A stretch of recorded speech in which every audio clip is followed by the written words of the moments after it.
The ability to live from the income of your personal resources. This should be everyone's goal, to someday be able to live from the income of your personal resources. The Americans, or 76% of Americans live paycheck to paycheck. 64% of Americans that have businesses break even or lose money. The land of the brave and the home of the free, that's our American anthem. It's not even close to the truth. Most people don't have any money and have accepted the fact that they don't have any money. They don't have any leftover money. They're fearful of money constantly.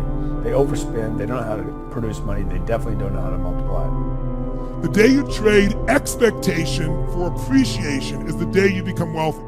I've had moms and dads and entertainers, Serena Williams in the sports field, Hugh Jackman, Pitbull, Usher, you name it. So the one thing they all have in common, I think, is they're hungry. And I know that sounds simplistic, but I believe that's the single most important element that separates the quality of people's lives.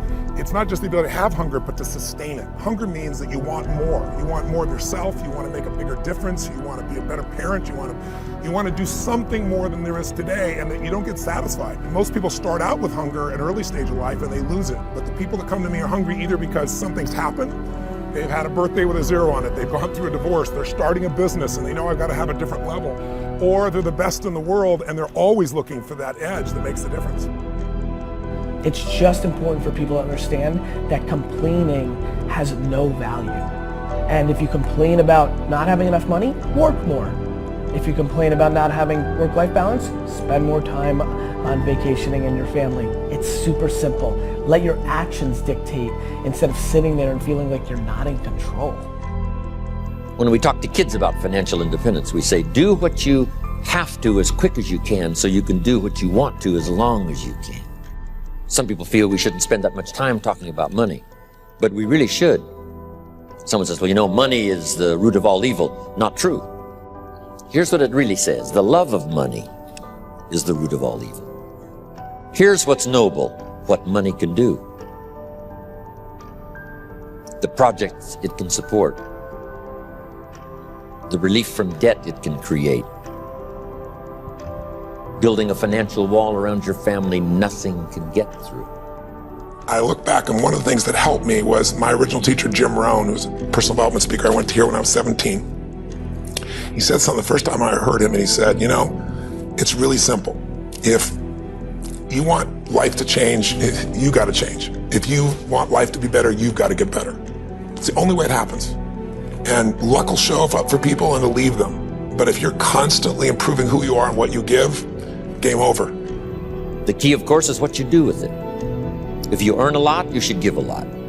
Key phrase from antiquity, here's what it says. If you've been given much, now much is required.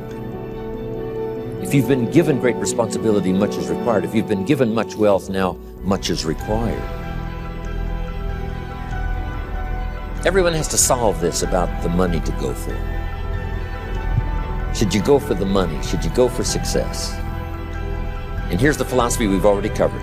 You should earn as much as you possibly can in the reasonable time devoted to economics, job, business. Reasonable time devoted to economics, job, business, future, enterprise.